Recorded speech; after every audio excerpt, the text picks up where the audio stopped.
गनाए are पारि किए से जाऊछ मठारु खबर नियना माँ को कहब खोजिब नाई लो बापा को कहब खोजिब नाई आग झिया गला घेनी पड़ाना बारे सुनना आई कर करे नबी ओडिशा के आदिवासियों को जानने समझने के क्रम में आज हम हिलखड़िया या पहाड़ी खड़िया आदिवासियों से मिलने के लिए निकले हैं। काच बाजे ऋण जण काच बाजे ऋण जण आई कर करे नबी। इसके लिए हमें सिमलीपाल जंगल के पहाड़ी इलाकों में जाना है। जसीपुर ब्लॉक से करीब 100 किलोमीटर पर पहाड़ी खड़िया बस्ती बताई गई है। इस बस्ती की तलाश में हमें काफी मशक्कत करनी पड़ी।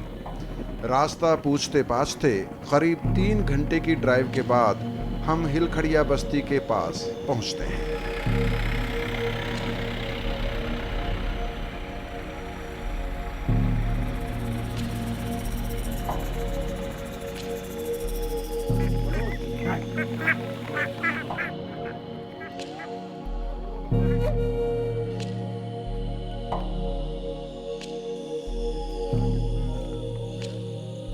इसके बाद पैदल सफर शुरू होता है। दरअसल हिलखड़िया आदिवासी पहाड़ों की ढलानों पर रहते हैं, जहां पैदल ही जाया जा सकता है। कई किलोमीटर पैदल चलने के बाद हम हिलखड़िया बस्ती में पहुंच जाते हैं।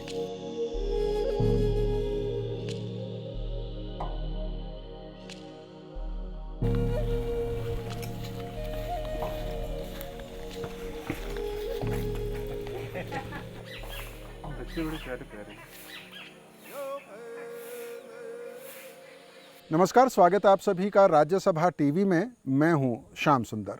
मैं भी भारत की इस विशेष श्रृंखला में हम बात कर रहे हैं उड़ीसा की आदिम जनजातियों की, और आदिम जनजातियों में भी उन जनजातियों की जिनकी आबादी लगातार कम हो रही है, यानी कि जिनके वजूद को खतरा हो सकता है। और आज हम आपको मिलवाएंगे पहाड़ी खड़िया आदिवासियों से।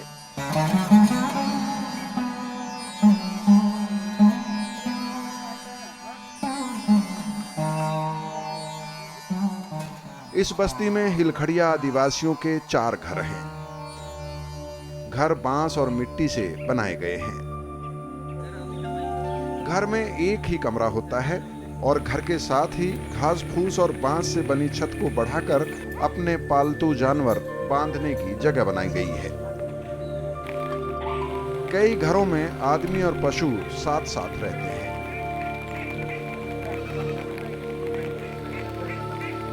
बस्ती के आसपास खेत हैं, लेकिन ये खेत संथाल आदिवासियों के हैं। हिलखड़िया आदिवासियों के पास खेती की जमीन नहीं है। शायद ये आदिवासी अभी भी खेती में उतने कुशल हुए भी नहीं हैं।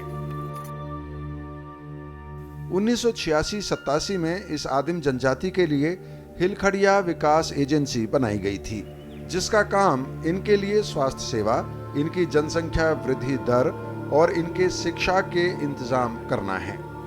इसके अलावा इस आदिम जनजाति के लिए रोजगार के साधन पैदा करना भी इस एजेंसी की अहम जिम्मेदारी है। इस बस्ती में जब हम पहुंचे तो कुछ महिलाएं पके कटहल के बीज निकाल रही थीं। बस्ती में मौजूद दूसरी महिलाओं और बच्चों के हाथ में कुसुम का फल है। मानो सभी ये फल खाते हुए टाइम पास कर रहे हैं। बस्ती में ज्यादा लोग मौजूद नहीं हैं, लेकिन हिलखड़िया आदिवासियों के मुखिया बस्ती में ही मौजूद हैं। उनसे हमारी मुलाकात होती है। हमें देखकर आसपास के घरों से कुछ संथाल आदिवासी भी आ जाते हैं। कुछ शुरुआती झिझक के बाद मुखिया हमसे बातचीत शुरू कर देते हैं। वो हमें बताते हैं कि उनकी जिंदगी पूरी तरह से जंगल से चलती है। जंगल से वो शहद, साग, धूप, महुआ और कुसुम के अलावा कुछ और जंगली फल जमा करते हैं।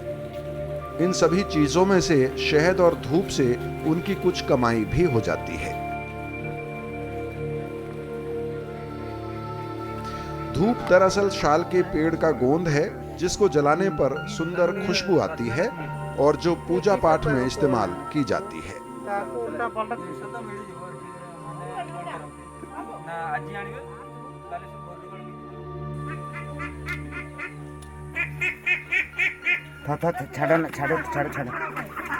ये आदिवासी जंगल में बहने वाले झरने और नदियों से केकड़े भी पकड़ते हैं।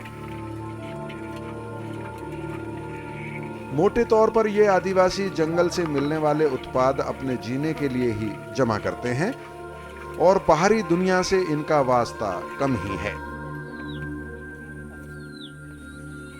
सुबह ये लोग शहर की तरफ जाने वाली सड़कों की बजाय जंगल का रास्ता लेते हैं। इनके रहन सहन का ढंग और खान पान अभी भी पूरी तरह से आदिम है। ये आप देख सकते हैं, ये एक तरह की मक्खी है जो जंगल में मिलती है और ये जो पहाड़ी खड़िया आदिवासी हैं उनके खाने का हिस्सा है। इनका कहना है कि ये बहुत ही स्वादिष्ट होती है खाने में। इसको नीचे से आग दे के बहुत कम आग पर तपिश दी जाती है जिससे कि जल ना जाए। इसके पंख जल जाते हैं और एक दो अगर बचे आप उसको निकाल सकते हैं और उसके बाद इसको आप खाते हुए एंजॉय कर सकते हैं। इनका कहना बहुत अच्छा, देखते हैं। नाइस।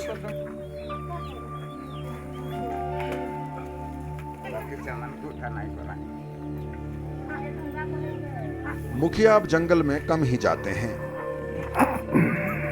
लेकिन उनकी बस्ती के ज्यादातर लोग सुबह सुबह जंगल चले जाते हैं। हमारे कहने पर वो हमारे साथ जंगल चलने को तैयार हो जाते हैं, जहां सुबह से ही उनका परिवार गया हुआ है।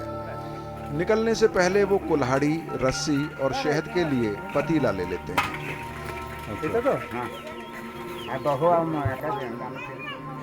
घर से निकलने से पहले ये मुखिया घर के आंगन में कोने पर लगे कांटेदार पेड़ को नमन करते हैं। यह कैक्टस का पेड़ ही इन आदिवासियों के देवता हैं।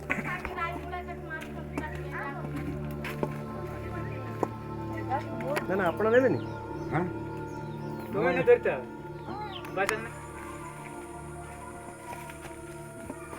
घर से निकलते ही सिमलीपाल पहाड़ की ढलान शुरू हो जाती है। इन पथरीली ढलानों पर उमस भरे जंगल में चलना जल्दी ही सांस फुला देता है। इन पगडंडियों पर 3-4 किलोमीटर चलने के बाद जंगल के भीतर की तरफ से लौटते हुए कुछ लोगों की आवाज कान में आती है। इनमें बच्चों की भी आवाज है।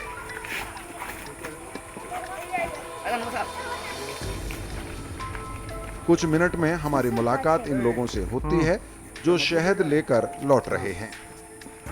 दरअसल ये लोग मुखिया के परिवार से ही हैं।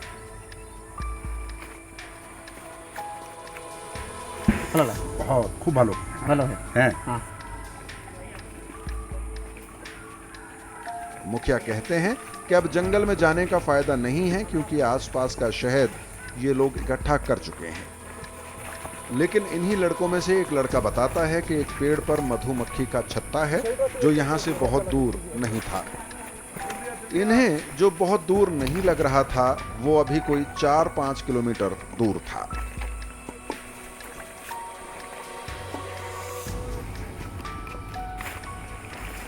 जंगल की उमस में इतनी दूर चलना हमारे हाथ जाने के लिए काफी था।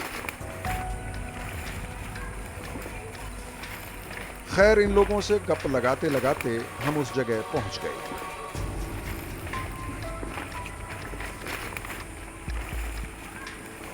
एक लंबे पेड़ पर बहुत ऊंचे एक छत्ता लगा है। हमें ये छत्ता नजर आने में काफी समय लगता है। इसके बाद कवायद शुरू होती है इस छत्ते तक पहुंचने की। इनमें से कुछ लोग सूखी लकड़ी जमा करते हैं और कुल्हाड़ी से इन्हें चीरते हैं। वहीं से बेल की छाल उतारकर इन लकड़ियों का एक बंडल बनाते हैं और उसके ऊपर पत्ते बांध देते हैं। इस बंडल को छत्ते की मक्खियों को भगाने के लिए, धुआं छोड़ने के लिए बनाया गया है। इसके साथ साथ पेड़ के नीचे धुआं बनाने के लिए लकड़ी का ढेर लगाना शुरू किया जाता है। जब तक मुखिया के परिवार के लोग इस काम में जुटे थे, हम मुखिया से हिलखड़िया आदिवासियों की जिंदगी और सरकारी योजनाओं के बारे में गप लगाने बैठ गए। अच्छा ये बताओ कि अब तो आप जंगल के बाहर है आपका घर, लेकिन पहले क्या जंगल में रहते थे? क्या हुआ, क्या फॉरेस्ट गार्ड ने निकाल दिया, कैसे? पूरी बात बताइए। आमको जंगल को गला माने महू के झुणा काटला माने से जंगल ये गार्ड फॉरेस्ट माने कहते ना तुम्हें जंगल को उठो ना आउ महू झुणा पाड़ ना आम कौन नहीं आईगा सेमती हो पारे ना आमर जाति खड़िया लोक जंगल आमर चाषबास महू ना कि झुणा ना आउ कि ना महू झुणा कलेक्शन करने आम नहीं कर बजार में बिकुचु कि दुकान रे बिकुचु से बिकर छुआ पिला को चढ़ुचु आ जमी बाड़ी ना आम नार आदौ भितर ना आपड़ जब एत आमको तदंत करेंगे कि धरवे ताने तहसिलदार ऑफिस की जावा कि आरआई ऑफिस रे जावा आम टिकट जगह अच्छी कि कौन से आमको टिकट देखई दियो नाना जगह आमको दियो खावा पीवा दियो नाना चाकरी दियो आम कौटू पाइमु। तो आपको जमीन नहीं दिया सरकार ने? अरे जमी बाड़ी किसी नहीं। पहले आपका घर जंगल के अंदर था, फिर बाहर किसने निकाल दिया बाहर? सेठ जो मैंने जाकर पार्टी करला बेलू आम पड़ी आस 8 दिन के 8 दिन हेने भी आम जाऊँ जंगल को। क्या बोल के निकाला है वहाँ से? आ जंगल आमर हाथी बाघ भालू रे आमर जीवजंतु हरिण बाघ समर कुटारी सब रे तुम्हें एटे रुहने। दवाई नहीं मिलती है सरकार की तरफ से? सरकार को ज्ञानला माने दवाई नहीं देते से माने कहबे जे नहीं पैसा आने कोठू पैसा पाइबो। बच्चे हॉस्टल में पढ़ने जाते हैं। खड़िया के लिए एक बड़ा हॉस्टल बना हुआ है जसीपुर में, आपको पता है ये बात? छुआ मैंने जाऊँ मोर तो छुआ छुटिया छुआ नहीं। हाँ छुटिया छुआ नहीं नातुणी अच्छा जो बड़ पुर दुईटा टिके टिके आ सान पुअटार तो एडी टिकेटा। हिलखड़िया आदिवासियों के साथ परिवार के बच्चे भी जंगल में मौजूद हैं। वैसे इन बच्चों के लिए हिलखड़िया विकास एजेंसी ने एक शानदार स्कूल बनाया है। सुशांत स्कूल जाते हो? कौन से स्कूल? इस स्कूल में हॉस्टल भी है, लेकिन ये बच्चे यहाँ जंगल में खेलते हैं और खेल खेल में शायद जंगल से जीविका कमाने की ट्रेनिंग भी लेते हैं। नियम के हिसाब से अगर इन बच्चों के परिवार वाले इन बच्चों को स्कूल नहीं लाते हैं तो ये विकास एजेंसी का काम है कि इन बच्चों को स्कूल ले जाया जाए, लेकिन ऐसा होता नहीं है। पहाड़ी खड़िया आदिवासियों के जिन बच्चों के नाम जसीपुर के रेसिडेंशियल स्कूल के रजिस्टर में दर्ज हैं और जिनको हम वहाँ के हॉस्टल्स में ढूंढ रहे थे, वो हमें वहाँ से 100 किलोमीटर दूर घने जंगल में अपने परिवार के साथ शहद इकट्ठा करते हुए मिले। अब सवाल ये है कि जब इनके माँ बाप को ये तक नहीं पता है कि इस तरह का कोई हॉस्टल या स्कूल बना है जहाँ पर इनकी फ्री रहने की, खाने की, पढ़ने की व्यवस्था की गई है, तो आखिर इन बच्चों के नाम उन रजिस्टर्स में पहुँचे कैसे? इस बीच लकड़ी का ढेर बन चुका था और उसमें आग जलाकर उसके ऊपर हरे पत्ते डालकर धुआं बनाया जा रहा था।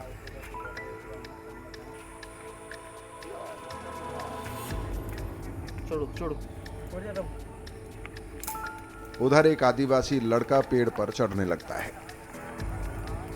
पेड़ काफी पुराना है और उसका तना इस लड़के की बाहों में नहीं आ रहा है, लेकिन उसकी हथेली तने पर ऐसे चिपक जाती है कि फिसलने की गुंजाइश नहीं रहती। पेड़ की लंबाई बहुत ज्यादा है। ये लड़का कुछ ऊंचाई तक कुल्हाड़ी की मदद से तने पर खंदक बनाता है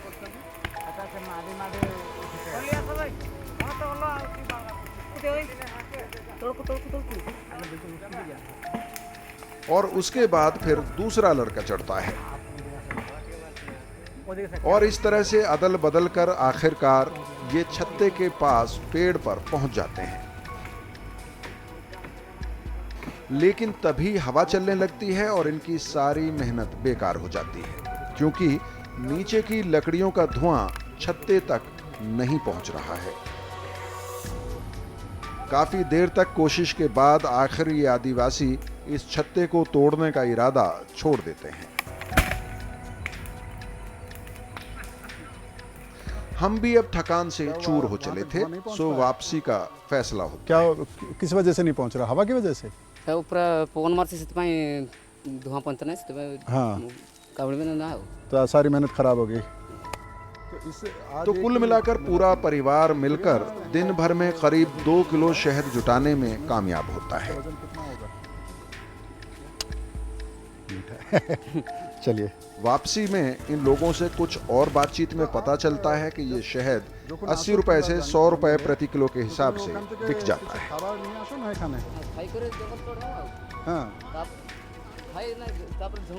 इन आदिवासियों के साथ गप लगाते लगाते हम उनकी बस्ती पहुंच गए।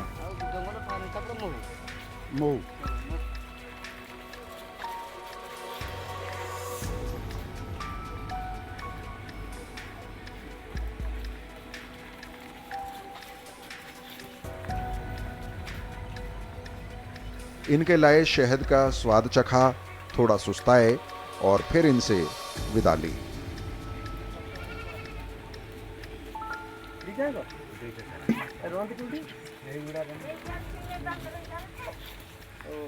सरकार कहती है कि वो पहाड़ी खड़ियाओं को एक जगह पर बसाकर एक बेहतर जिंदगी देना चाहती है, उनको शिक्षा का महत्व समझाना चाहती है, उनको समाज की मुख्य धारा में लाने की कोशिश हो रही है।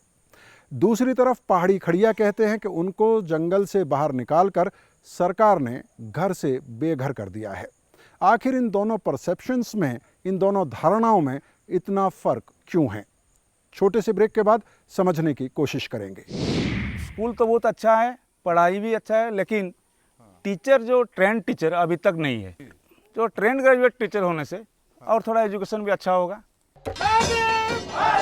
नमस्कार, एक बार फिर आपका स्वागत है मैं भी भारत कार्यक्रम में। मैं हूं श्याम सुंदर और आज हम मौजूद हैं पालो गोड़ा गांव में। आज हम बात कर रहे हैं पहाड़ी खड़िया के बारे में और हमने अभी तक रिपोर्ट में देखा कि दो तरह की परसेप्शन सामने आती हैं। एक तरफ सरकार की परसेप्शन है, सरकार का कहना है कि पहाड़ी खड़ियाओं को बसाकर एक बेहतर जिंदगी देने की कोशिश की जा रही है। वहीं पहाड़ी खड़ियाओं से जो हमारी बात हुई, उनका कहना है कि उन्हें जंगल से बाहर निकालकर घर से बेघर कर दिया गया। क्यों ये खाई नजर आती है दो परसेप्शंस के बीच? इस पर चर्चा के लिए हमारे साथ कई खास मेहमान मौजूद हैं। आइए उनसे आपका परिचय करा देते हैं। मेरे साथ में बैठे हुए हैं चक्रधर हेम्ब्रम जी, ये जिला परिषद सदस्य हैं और काफ़ी वोकल रहते हैं आदिवासियों के मामलों को लेकर। बिरंची नारायण साहू हैं, पत्रकार हैं, संवाद अखबार के जो यहाँ का सबसे बड़ा अखबार बताया जाता है। उनके साथ ही बैठे हुए हैं पंकज मिश्रा, वो भी पत्रकार हैं। प्रेमिया उनका अखबार का नाम है। और मेरे बाईं तरफ अगर हम देखें तो धनेश्वर महंतो जी बैठे हुए हैं। ये यहाँ पर एक गैर सरकारी संस्था के साथ जुड़े हुए हैं, आदिवासियों के बीच में काम करते हैं। खगेश्वर साहू जी हैं, सोशल एक्टिविस्ट हैं और यहाँ पर ये विधायक के रिप्रेजेंटेटिव भी हैं, आज हमारे साथ कार्यक्रम में मौजूद होंगे। चक्रधर हेम्ब्रम जी, मैं आपके साथ अगर बातचीत की शुरुआत करूँ, कल हम एक गाँव में गए थे। जब हम वहाँ पहुँचे तो ज़्यादातर लोग जंगल में थे जी। और आज भी उनकी रोजी रोटी जंगल से ही चलती है। उनकी शिकायत ये है कि सरकार ने उन्हें जंगल से निकाल के बाहर बसा तो दिया, लेकिन एक तरह से उन्हें घर से बेघर कर दिया क्योंकि उनकी ज़िंदगी जंगल से ही चलती है। क्या सरकार ने जो सरकार की जिम्मेदारी थी वो पूरी नहीं की? नहीं, ये बात कहना चाहेंगे कि अभी तक जितना भी यहाँ लोकल प्रशासन है, जो हमारा जिलापाल यहाँ राजेश प्रगट पाटिल जी हैं, वो बहुत अच्छे आदमी भी हैं।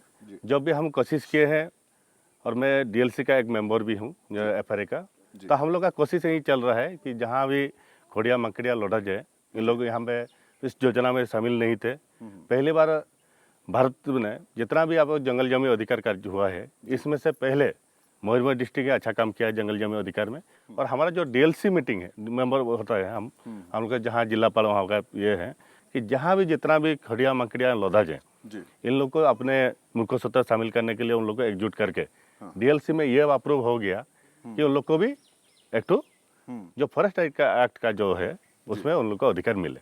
बिरंची नारायण साहू जी, क्या सचमुच में फॉरेस्ट राइट एक्ट 2006 में जो बना, उसमें जो अधिकार दिए गए जल जंगल ज़मीन के ऊपर आदिवासियों को, और पहाड़ी खड़िया और मांकड़िया की अगर बात करें, वो तो जंगल में ही रहते थे, नोमैडिक थे, उनको आप बाहर लाके अगर बसा दिया तो जो करना चाहिए था, क्या वो किया गया है?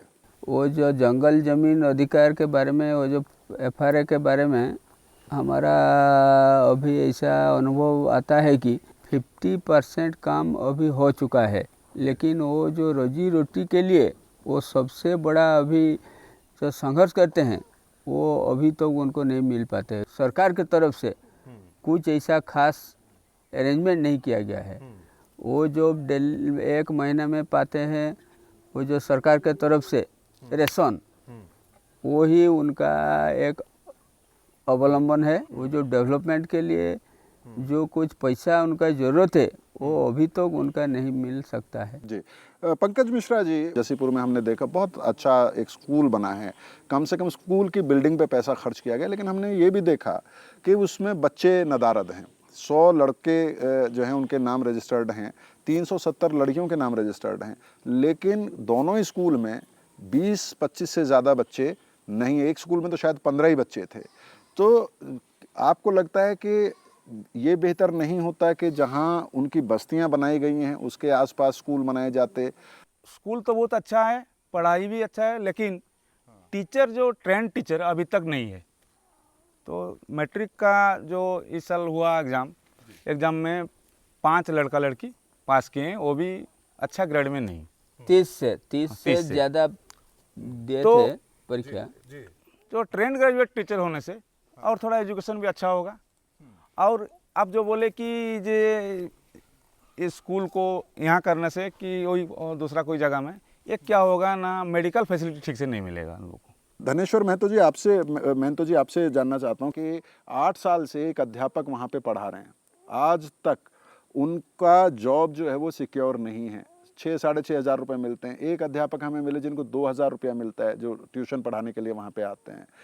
तो क्या आपको लगता है कि इस तरह के प्रयासों से आप मुख्य धारा में शामिल कर सकते हैं मांकड़ी और पहाड़ी खड़िया जैसे आदिवासियों को, प्रिमिटिव ट्राइब्स को?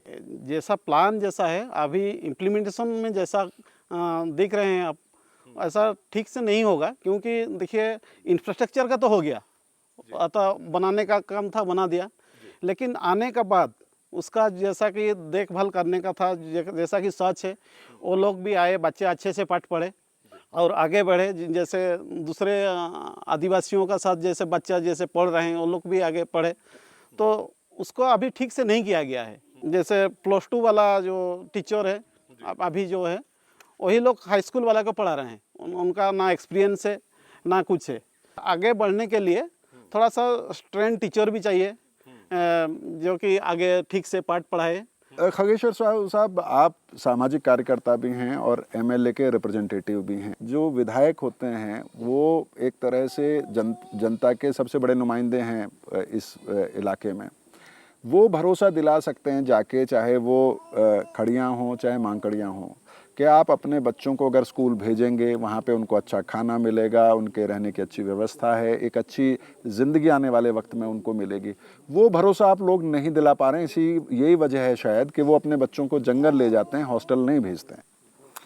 नहीं, बात क्या है कि वो एमएलए जो है ना, वो आया, ऑफिसर को भी बोला कि जो पिल्ला स्कूल को नहीं आया उसको लेके आओ, खाना अच्छा से दो, और जो प्रॉब्लम है हमको पूछो। जी अच्छा, चक्रधर जी आपके पास मैं लौटना चाहता हूँ। पहाड़ी खड़ियाओं के बीच में कल हम थे, वो शहद इकट्ठा करने जाते हैं, महू जिसको वो बोलते हैं। उनका कहना है कि फॉरेस्ट गार्ड जो है उनको रोकते हैं। तो ऐसी स्थिति क्यों है फॉरेस्ट राइट एक्ट पास होने के बाद? ये बात सही है, लेकिन फॉरेस्ट राइट एक्ट में एक भी चीज़ है जो वहाँ पे प्रोटेक्शन के फॉरेस्ट, आप पंचिंग नहीं होना चाहिए, आपका वहाँ पे जो जंगल में आग नहीं लगना चाहिए, कि आप पेड़ पौधा काटना नहीं चाहिए। फिर जो ये सब ये भी कभी कभी हो जाता है। जहाँ पे भी खड़िया मंकड़िया हैं वो लोग जाते हैं कलेक्शन के लिए, अपने जो फॉरेस्ट प्रोडक्शन जो लाते हैं। लेकिन ये भी देखना चाहिए, अगर वहाँ का कलेक्शन हम लोग का सिमलीपाल एरिया में 5,000 हो रहा है, ये भी नहीं होना चाहिए कि 5,000 टोटल ले आए। अगर 5,000 टोटल ले आए तो जंगल टोटली डिस्ट्रॉय हो जाएगा। मैं आपके पास आना चाहूँगा ब्रंची जी, ये लेके, क्या ये बात सही है कि फॉरेस्ट डिपार्टमेंट के जो गार्ड्स हैं टाइगर्स को बचाने के नाम पर इन आदिवासियों को, जिनकी ज़िंदगी पूरी तरह से जंगल पे चलती है, परेशान किया जाता है उनको? जी, अभी तो वो जो बंदर शिकार करते हैं थे, वो कई साल से बंद हो गया। बहुत साल पहले वो चल रहा था, वो बंद हो गया। अभी 30-40 साल हो गया, हमारा सामने ऐसा कुछ नहीं हो रहा है। लेकिन उनका वो जो रोजी रोटी के लिए वो जो साल भर वो जो जीवन बिताते आते रहे हैं, उनका एक प्राइम फैक्टर है वो जो सियाली रोप एंड सियाली लिप। They used to live on only 2 parts. They were not habituated to cultivate any land. They, if we supply them acres and acres of lands, but traditionally they were not used to go to the land. जी, मैं उनसे बात करता हूँ क्योंकि कई लोग हमारे साथ मौजूद हैं इनमें से। आप में से कौन बात करेगा? तुम्हारा नाम की? जयवाली देवरी। अच्छा, जयवाली देवरी, ये बताओ तुम्हें स्कूले जाओ ना? जाऊ छे। कौन क्लास है? 5 क्लास। तो तू आज के छुट्टी? सर मंगलवार जीवी। हैं? मंगलवार जीवी। तो तुम्हें की अच्छा मंगलवार जाबे तो ओखाने हॉस्टेले थाको ना, रोज जाओ स्कूले एखान থেকে? हॉस्टेल रहे। तो इनका ये कहना है कि ये 5वीं क्लास में पढ़ती हैं, हॉस्टल में इनका नाम लिखा हुआ है, लेकिन ये अभी तक हॉस्टल गई नहीं है। अभी कह रही है मंगलवार को जाएंगी। तुम्हारा नाम की? चंपा मुर्मू।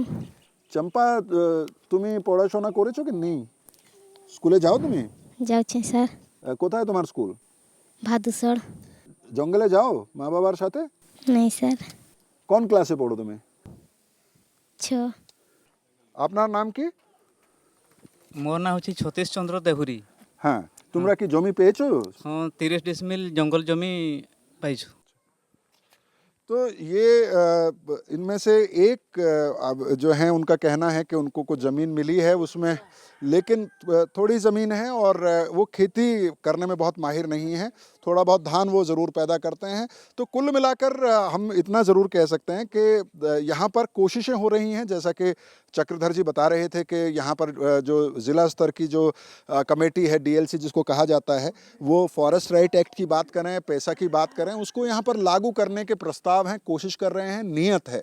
लेकिन सिर्फ नीयत से काम नहीं चलेगा, कोशिशें भी करनी होंगी। हमें उनकी जीवन शैली को, उनके जीने के अंदाज को समझना होगा अगर हम चाहते हैं कि वो मुख्य धारा का हिस्सा बने और उनको सरकार की जो योजनाएं हैं या जो कानून हैं उनके फ़ायदे मिल सकें। मैं भी भारत की पूरी टीम को यहाँ से फ़िलहाल अनुमति दें। नमस्कार।